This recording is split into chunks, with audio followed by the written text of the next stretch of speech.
sommes retrouvés sur instruction de la direction stratégique de l'opposition pour examiner les calendriers électoraux présentés par la CENI le 12 février 2015.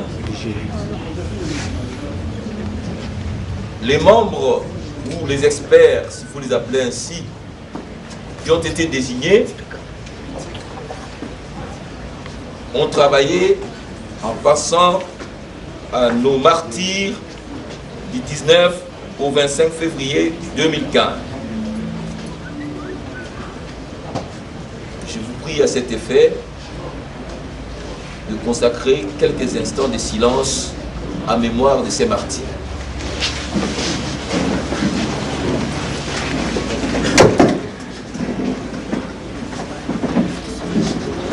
Merci. Vous vous souviendrez donc que le vendredi 27 2015,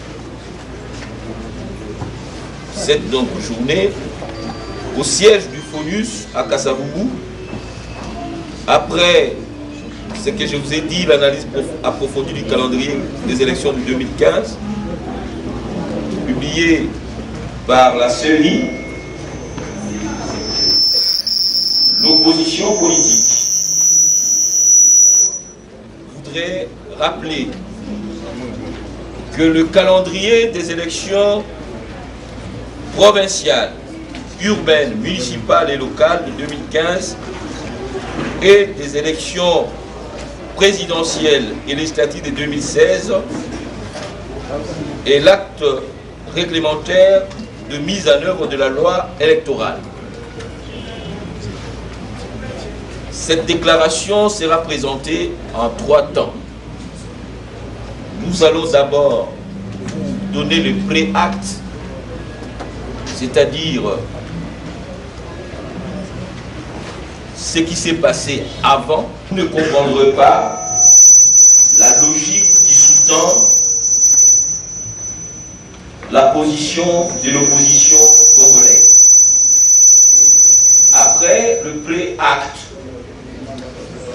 un collègue, le rapporteur, vous donnera un commentaire de ce qui a été dit à la première rencontre, mais de manière approfondie, sur la position de l'opposition telle que donnée il y a 2 semaines. Nous terminerons par les options que l'ensemble des forces de l'opposition ont donné en préambule. Je voudrais vous dire que la publication du calendrier électoral est intervenue le 12 février 2015, c'est-à-dire quelques heures seulement après la promulgation, le même jour de la loi portant organisation des élections. Et pourtant, conformément à l'article 142 de la Constitution, qui stipule, je cite, « La loi entre en vigueur 30 jours après sa publication au journal officiel, à moins qu'elle ne dispose autrement. »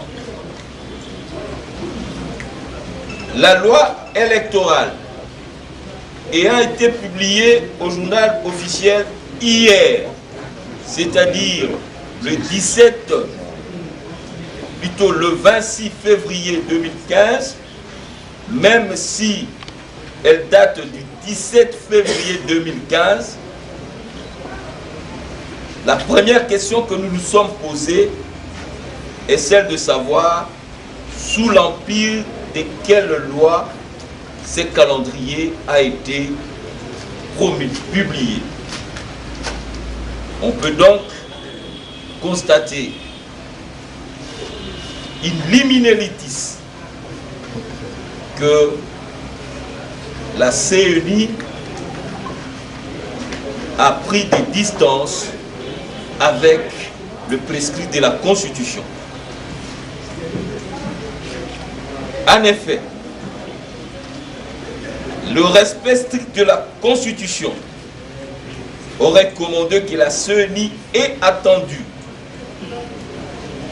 son opposabilité à tous, c'est-à-dire la publication au journal officiel de la loi électorale, avant d'élaborer son calendrier et de le publier.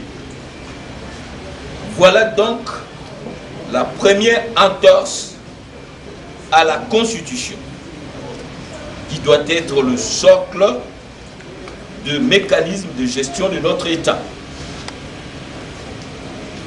En ce qui concerne ces calendriers, l'on se souviendra qu'après ce qui a été appelé le chaos électoral de novembre 2011, l'Assemblée nationale avait demandé la surséance du processus électoral judiciaire. En attendant la requalification de la CENI, requalification qui est intervenue le 19 avril 2013. Il était donc question de mettre une nouvelle administration électorale et d'enclencher un nouveau cycle électoral.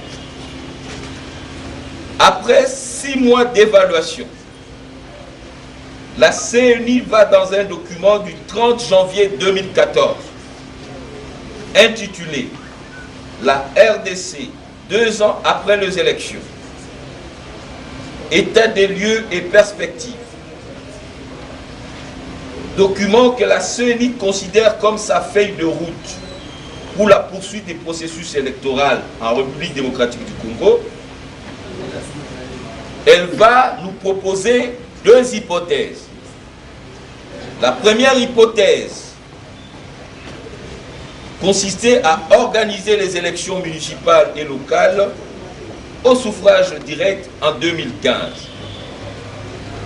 Ensuite, organiser des élections au suffrage indirect des députés provinciaux, de gouverneurs, des sénateurs, des chefs de secteur, des bourgmestres, des conseillers de communes et des chefferies et des secteurs, toujours en 2015, mais au suffrage indirect, comme je l'ai dit. En 2016, devaient alors intervenir les élections des députés et du président de la République. La deuxième hypothèse, la CENI proposait l'organisation des élections municipales et locales au suffrage universel direct en 2015. Les élections au suffrage universel indirect des conseillers urbains, de chefs de secteur et des bourgmestres par les conseillers de communes, des chefferies et des secteurs en 2015. Des élections au suffrage universel direct des députés provinciaux, des députés nationaux et du président de la République en 2016. La CENI proposait les élections au suffrage universel indirect des sénateurs et des gouverneurs et des vice-gouverneurs en 2017. En réalité, le choix de la CENI était déjà fait.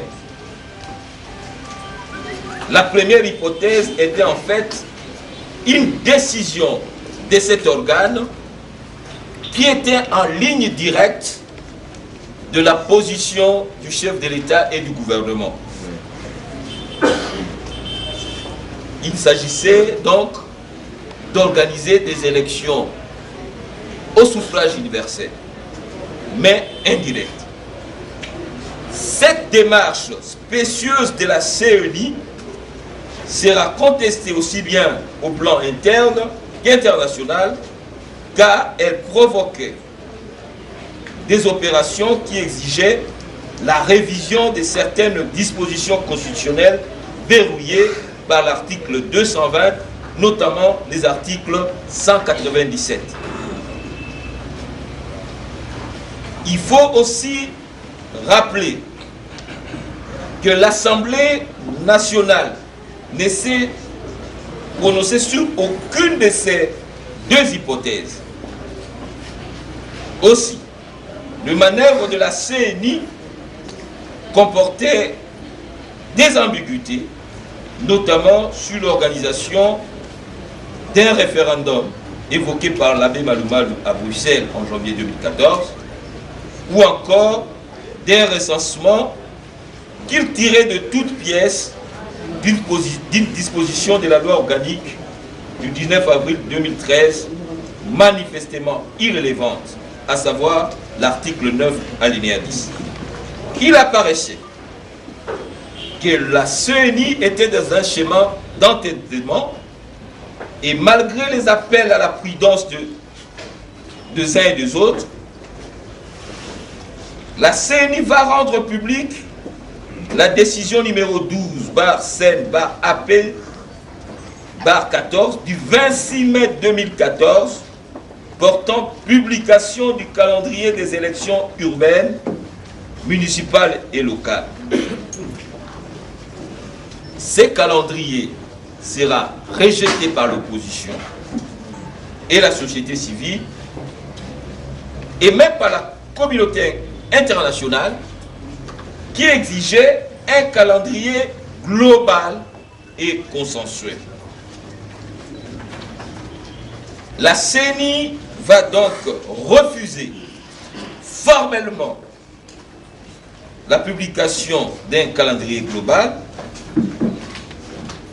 et va prétexter que les législateurs exigent pour les élections législatives nationales et présidentielles de 2016 l'organisation des recensements administratifs avant leur tenue.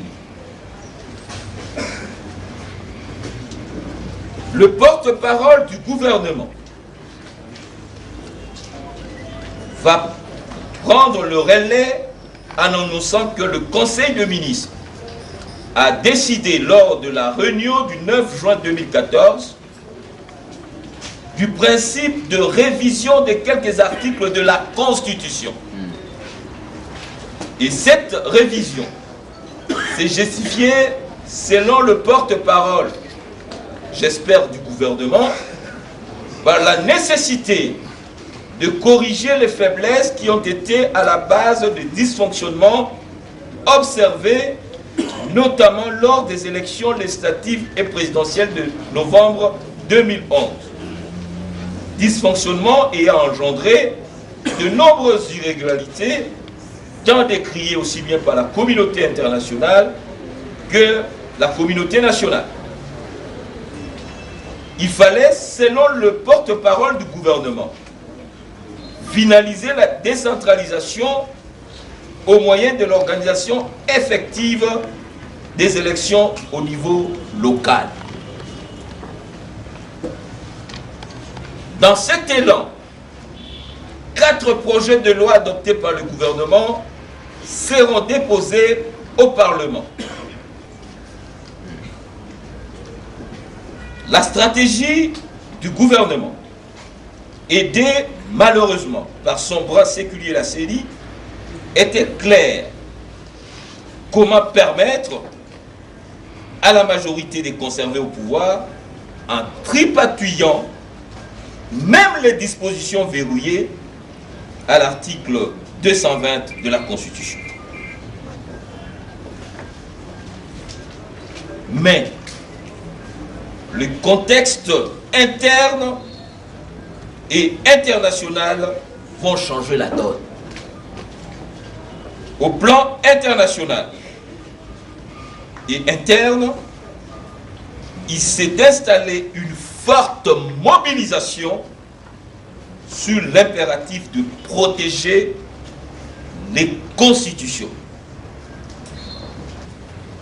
Au plan interne, malgré la publication des ouvrages, la création des associations bidons, de prophètes de malheur, la population va se mobiliser contre toute révision de la Constitution et dans ces concerts, il faut souligner le message adressé aux fidèles par la SENCO et les évêques, affirmant clairement que la modification de l'article 220 constituerait une façon de briser la stabilité et l'équilibre de pouvoir et des institutions. 5 acquis importants ressortent de la publication du calendrier global, à savoir 1.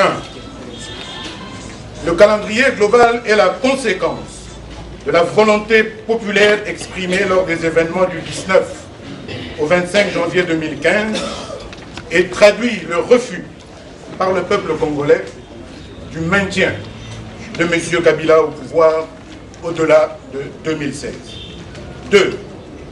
L'option de la CENI d'éviter la terminologie et les concepts belligènes expurgés par le Sénat et restaurés par l'Assemblée nationale, même si dans son fond, le calendrier traduit la volonté de tirer les choses en longueur ou carrément de bloquer le processus. 3. L'acceptation du principe suite aux déclarations du président du Sénat et du président de l'Assemblée nationale dans les 4 langues nationales faites le 25 janvier 2015, juste après l'adoption de la nouvelle loi électorale, que les élections à venir, y compris la présidentielle et les législatives de 2016, ne seront pas conditionnées par un quelconque recensement ou une identification organisée par le NIP, même si, dans la loi électorale, le recensement demeure un impératif pour des élections législatives nationales et l'élection présidentielle. 4. La confirmation du principe de l'intangibilité de l'article 220 de la Constitution est aussi un autre acquis. 5. Surtout, la fixation non seulement de la date des élections présidentielles et législatives au 27 novembre 2016, mais aussi l'assurance de la prestation de serment du nouveau président élu le 20 décembre 2016. Toutefois, ce calendrier présente des faiblesses et pose des difficultés multiples. Le calendrier est non consensuel.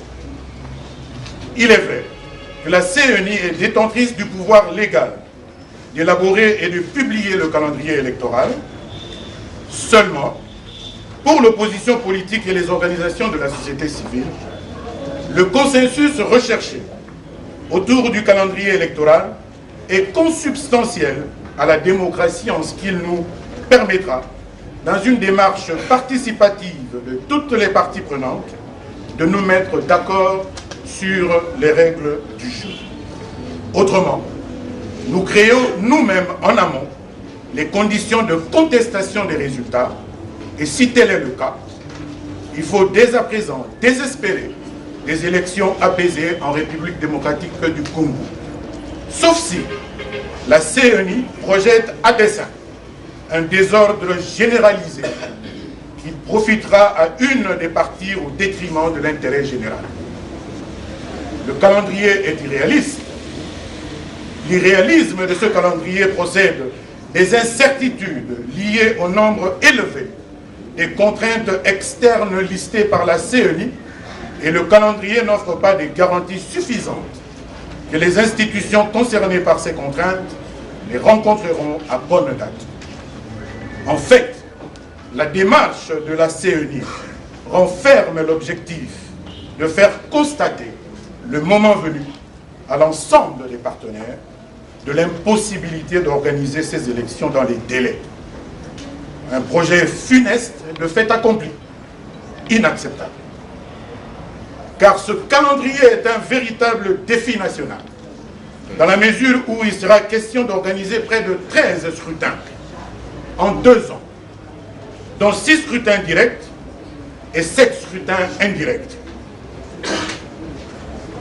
Il faut mentionner aussi les contraintes administratives. En effet, il faudra compter avec plus ou moins 1500 circonscriptions électorales, faites des entités territoriales décentralisées, et en faisant une multiplication de ces entités par rapport à ceux de 2011, nous aurons plus ou moins 220 000 candidats. Notamment l'enrôlement des électeurs, la production des textes et lois en rapport avec ces élections, les moyens financiers et logistiques à déployer, les impératifs du temps qui nous reste pour organiser les élections importantes de 2016 dans les délais constitutionnels, et mus par le souci de protéger effectivement notre jeune démocratie. L'opposition politique ainsi que les organisations de la société civile recommandent que ces élections soient carrément renvoyées après 2016 pour une programmation rationnelle par les animateurs élus des institutions issues des élections de 2016.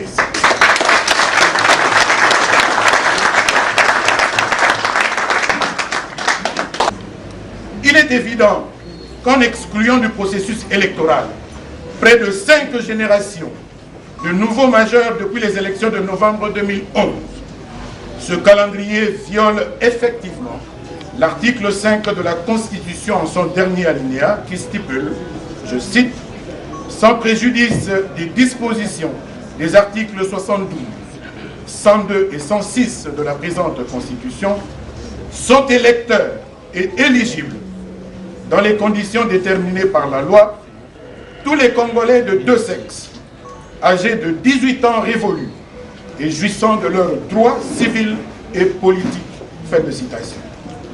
Deuxième entorse à la Constitution de la République. Aussi, en refermant les germes de glissement, ce calendrier est tout autant inconstitutionnel. Troisième entorse à la Constitution. Mais ce calendrier est dangereux. Tenez, une élection est composée d'une série de blocs de construction intégrés et toutes les parties du système sont en interaction et s'influencent mutuellement. Les parties prenantes et les différentes phases n'étant pas isolées, cette interdépendance des procédures, des mécanismes et des acteurs fait que si une activité prévue, par exemple l'enrôlement des électeurs ou le déploiement des matériels, connaît des ratés ou ne se fait pas au moment prévu, cet événement va inéluctablement influer sur les autres éléments du tout, notamment sur les acteurs, les finances, la disponibilité des appuis logistiques, les coûts, les transports, la formation, la sécurité, bref, sur l'élection elle-même.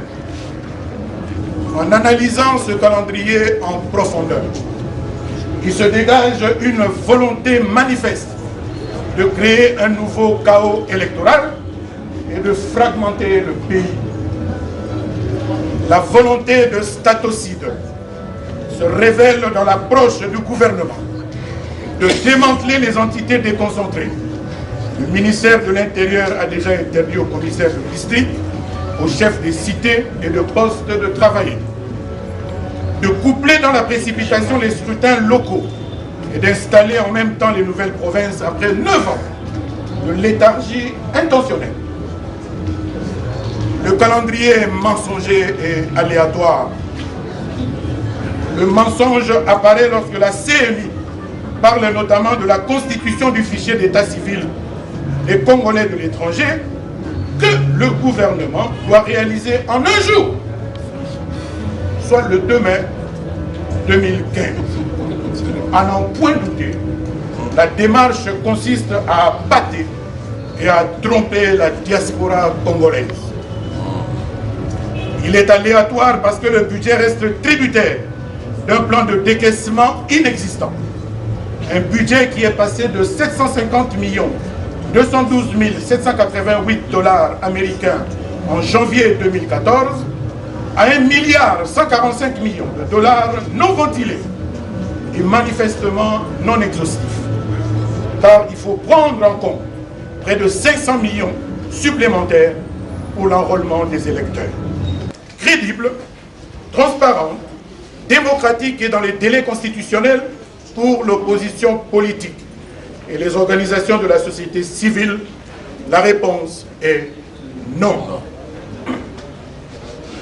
Le calendrier publié par la CENI semble être une opération cosmétique qui apparaît comme un bluff dangereux, destiné à énerver le peuple congolais et à nous conduire vers un autre chaos électoral, à des conflits beaucoup plus profonds et potentiellement au démembrement de notre pays. Le chronogramme de la CENI est fait contre le temps et pose des sérieux problèmes sur les plans juridiques, opérationnels, financiers, logistiques et sécuritaires, tout en bousculant la Constitution de la République, notre socle démocratique, notre existence. L'opposition politique et les organisations de la société civile observent que le calendrier global a été publié par la CENI en faisant fi à leurs appels répétés à un consensus autour de ce calendrier en vue de relancer le processus électoral dans un climat apaisé. De vider l'orthodoxie démocratique fixée dans la Constitution de tout son sang et lui transfuser celui d'une démocratie dite consensuelle à l'occasion des concertations dites nationales. 3. De procéder à l'élection des députés provinciaux au suffrage indirect. 4. De conditionner le processus électoral au recensement à travers une loi électorale de la mort en vue d'obtenir un glissement au-delà du terme constitutionnel. L'opposition congolaise ainsi que les organisations de la société civile ne pouvaient pas s'attendre à une œuvre rationnelle et impartiale de la part d'une CENI qualifiée depuis toujours de bras séculier d'un régime aux abois, déterminé néanmoins à défier le peuple congolais. Car la génétique de son président, l'abbé Malou Malou, résulte d'un inceste. Il n'a jamais été désigné.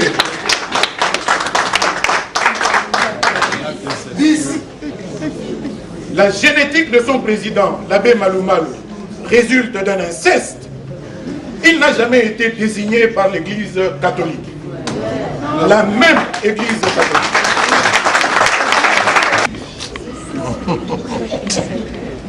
Sa feuille de route présentée à l'Assemblée nationale en date du 4 janvier 2014 et sa décision numéro 012 du 26 mai 2014 lui ont valu une plainte en bonne et due forme à l'office de Monsieur le procureur général de la République pour acte attentatoire aux droits garantis par la Constitution de la République et violation de celle-ci. Près de 60 000 Congolais ont signé la pétition demandant sa démission de la CENI. Son calendrier partiel du 26 mai a été rejeté. C'est lui le premier qui, devant l'Assemblée nationale, a trahi le peuple congolais en servant au gouvernement le projet de révision constitutionnelle. C'est encore lui qui a vendu le projet de loi électorale qui a entraîné mort d'homme du 19 au 25 janvier 2015. Son calendrier électoral global du 12 février 2015 est un bluff dangereux, source de massives contestations, d'affrontements et de chaos lors des prochaines élections. Des perspectives très sombres pour notre pays. M. Malou Malou est donc un péché. Et rien ne lui réussit, et rien ne lui réussira. De ce qui précède, pour l'opposition politique congolaise et les organisations de la société civile, l'abbé Malou Malou n'est pas un technicien indépendant en matière électorale, mais bien un missionnaire politique au service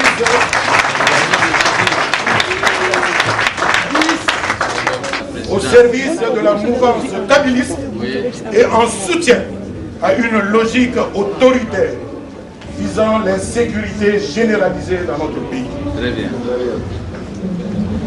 Une élection, nous l'avons dit, est un continent composé d'une série de blocs de construction intégrés qui font que toutes les parties prenantes sont en interaction et s'influencent mutuellement. Les parties prenantes et les différentes phases ne sont pas isolées.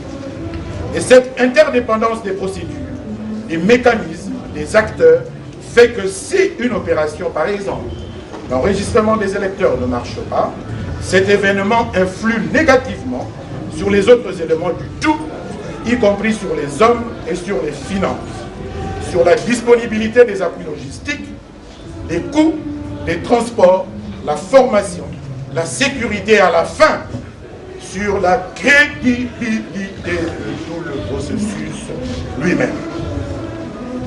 En plus des faiblesses et difficultés relevées ci-dessus, y compris la difficulté Malou-Malou, une autre majeure demeure le fichier électoral. Sa révision est un impératif à double titre. 1. Résoudre la question de la violation de l'article 5 de la Constitution évoquée si haut concernant les nouveaux majeurs. 2. Résoudre la question de sa corruption, de l'existence et de la production des cartes d'électeurs trafiquées. Et regroupements politiques de l'opposition, ainsi que les organisations de la société civile et de la diaspora, donnons notre position suivante. 1. Les élections des députés provinciaux, de gouverneurs, de vice-gouverneurs et de sénateurs sont prioritaires parce que suspendues au cours du cycle électoral 2011-2016 et doivent être organisées en 2015 pour résoudre la question de leur légitimité, car l'illégitimité érode l'efficacité de l'État. Les élections présidentielles et législatives qui doivent obéir aux contraintes de la Constitution en ce qui concerne ces délais seront organisées en 2016 à la date prévue, soit le 27 novembre 2016 et la prestation de serment du nouveau président élu le 20 décembre 2016. 3. Quant aux élections locales, municipales et urbaines, qui sont plus complexes mais nécessaires à la consolidation de l'État et de notre démocratie par la base, nous les postposons après 2016 pour une programmation plus rationnelle. 4. Dans cet élan, les partis politiques et regroupements politiques de l'opposition, ainsi que les organisations de la société civile et de la diaspora, ont élaboré un projet de calendrier global, réalisable et cohérent comme support à cette déclaration et qui sera proposé lors des échanges formels que nous exigeons en vue d'un consensus pour l'organisation des prochaines élections dans un climat apaisé et dans les délais constitutionnels. 5. Les partis politiques et regroupements politiques de l'opposition, ainsi que les organisations de la société civile et de la diaspora, félicitent de nouveau le peuple congolais pour sa mobilisation, expression de sa forte appropriation de son destin, et l'invite à demeurer vigilant face à la volonté nocive d'une clique d'assoiffés de pouvoir, décidée à les conserver par des voies non démocratiques, frauduleuses, malhonnêtes, détournées, voire violentes. 6. Nous remercions aussi la communauté internationale pour son soutien au peuple congolais qui veut tout simplement retrouver sa dignité, et l'invitons à nous accompagner sur tous les plans, y compris matériel, techniques et financiers avant, pendant et après le processus électoral, de manière à assurer et à asseoir dans la paix une alternative pacifique à travers l'organisation des élections libres, démocratiques et apaisées. 7.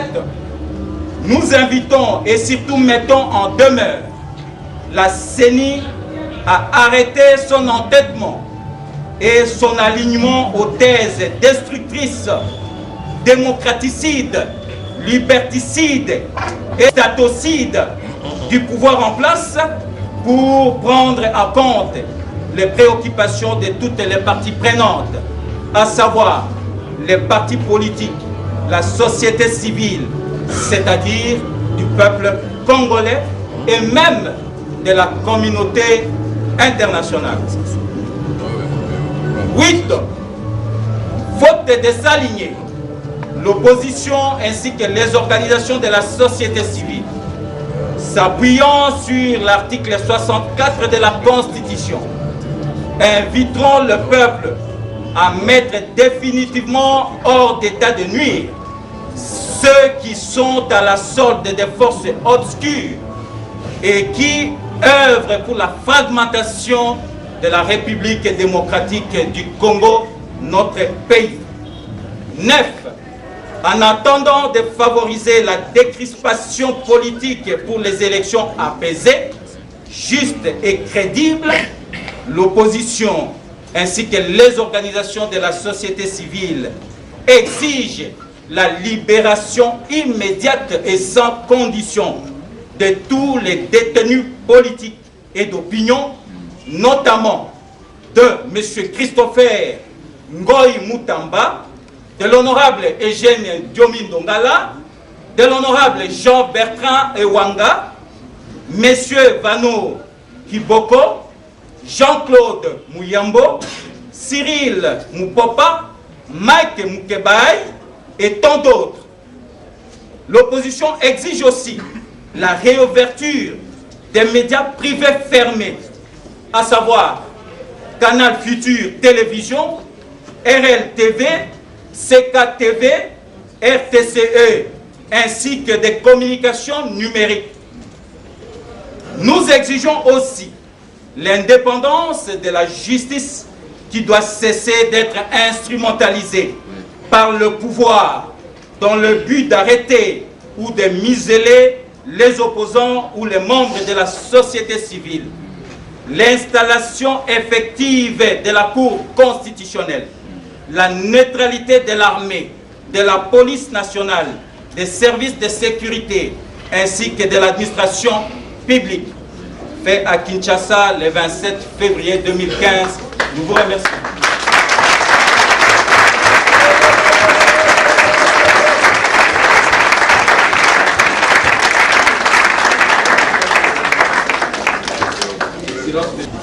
Nous voulons informer les amis de la presse que, en annexe de cette note technique, la commission a, sur instruction de la modération, élaboré un chronogramme, un cycle électoral 2015, 2017, 2018, parce que nous n'avons pas fait seulement une déclaration, mais nous avons une proposition qui sera soumise lors des discussions.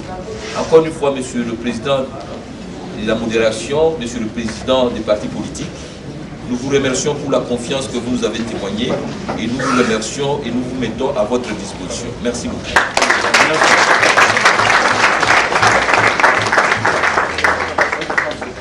Bon. Mesdames et messieurs, chefs des partis politiques, honorables sénateurs, ici présents, et si vous avez attendu la voix de l'opposition, cette lecture a été faite par la bouche des individus, mais aussi par plusieurs bouches et consciences. Tout le monde ici présent, nous sommes solidaires à cette déclaration et nous allons marcher qu'avec cette déclaration. Le mardi à 10 h, tous les chefs de partis politiques seront au bureau de la CENI pour aller déposer officiellement cette déclaration à la CENI, Sénat, Assemblée nationale, Monesco et Synco. Donc, le mardi à 10 h, nous venons ici, nous faisons cortège vers tous ces endroits. Quand on a considéré OK avant. Mais na biso nyonso tokei mulongo, tokei kotika biloko wana, pambate, il faut tout respecter et la déclaration et l'acte posé. Il faut batoa na bazwa mikanda wana officiellement bato nyonso peuple na biso bamona. Ba sénateur na ba député ba oyo wana nde baza ba porte-voix na biso. Bango il faut bazala mukolo wana mutuna mutatia pantalon na ye na estomac po biso tokende ko déposer biloko wana. Donc na banja bandeko na biso booti koyoka oyo opposition apesi bino lelo makambo eza kobanda sikoyo na kati ya peuple na biso bayebake sikoyo bakomona oyo babandaki kolinga unité ya opposition etokolakisa ezala mutu nyonso na kati ya CENI oyo aza na esprit ya kosala volonté ya M. Kabila tokolakisa yeke lelo na République démocratique du Congo volonté ya assemble na peuple na biso de kosalama na mabele ya bakoko na biso.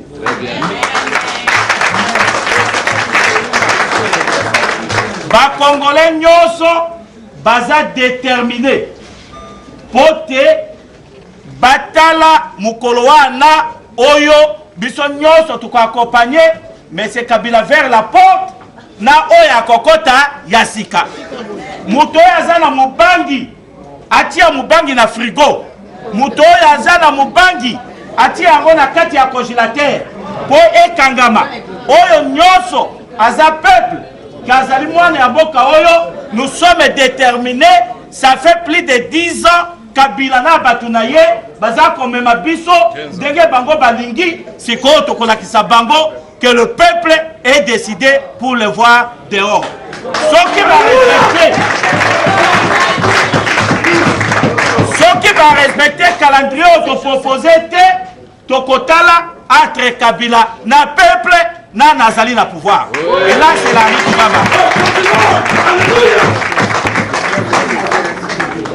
mais ce qui est plus important, c'est la conduite de la biso moko. Awa ndenge tozaboye ezanete tosali deal. Deal na biso ça veut dire tout doit être parmi nous, pas en dehors de nous. Des deal oyo wana ezaba.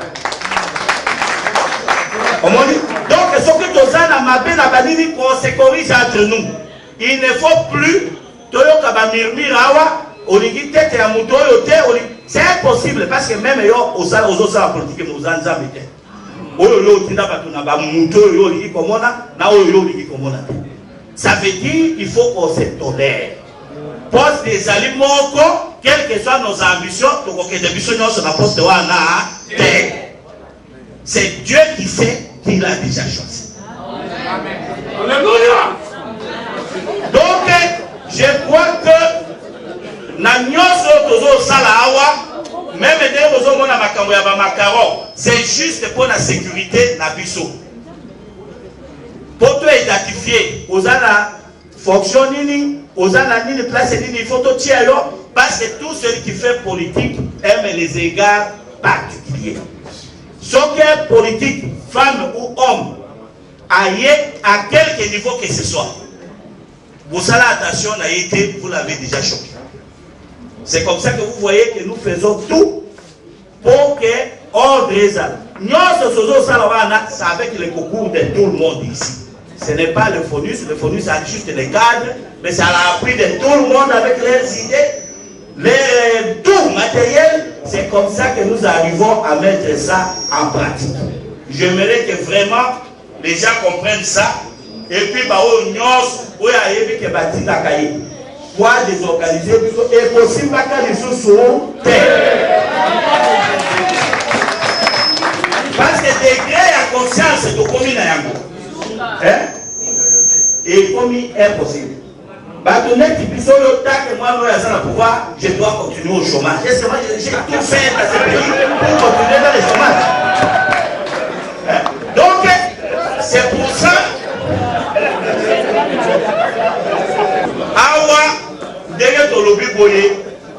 Il faut toujours beaucoup sur un numéro de téléphone. Mon ninga a un problème, informer les autres. Vous allez ou informer mon de l'autre côté ou il y a un pour rien. Soit un numéro à Baninga Moussou, problème les amis ont informé Bissot, donc créer unité de sécurité, n'a unité politique. Toyeba que Oyo a un problème pour parce que la force de l'opposition, c'est comment véhiculer l'information. Ce qui doit atteindre le niveau top, et là on manque beaucoup comme la mobilité. Alors, le conseil Zalakawa, Ebele, il y a Vivine, Kamele, et puis conseil Moussou, il y a Badika, na Makala, tout ça là, il est vrai, Tangoa, Anna, même Ngaï Nazalaki, Zita, on a que dans le Babylon, mais c'est quoi ce qu'il y a à côté. Vous comprenez? Donc, les amis, maintenant, c'est tout le monde qui sera là. Parce que nous devons être présents là où les dictateurs, les jeunes dictateurs, et pour ça, là, il mal. Awa, et pour comme en mobilisation, vous avez la procédure à vous allez vivre. Parce que comme la yélu, l'obé kozala moussa, l'obé mama eve, après l'obé lisanga, après bon. On est d'accord, c'est difficile pour la les cas de l'Okoana. Alors moi je ne peux plus être là-dedans. Donc, voilà un peu. Parce que le micro, on a besoin de sous des autres qui dépaient et les photos. Alors je dois profiter le maximum.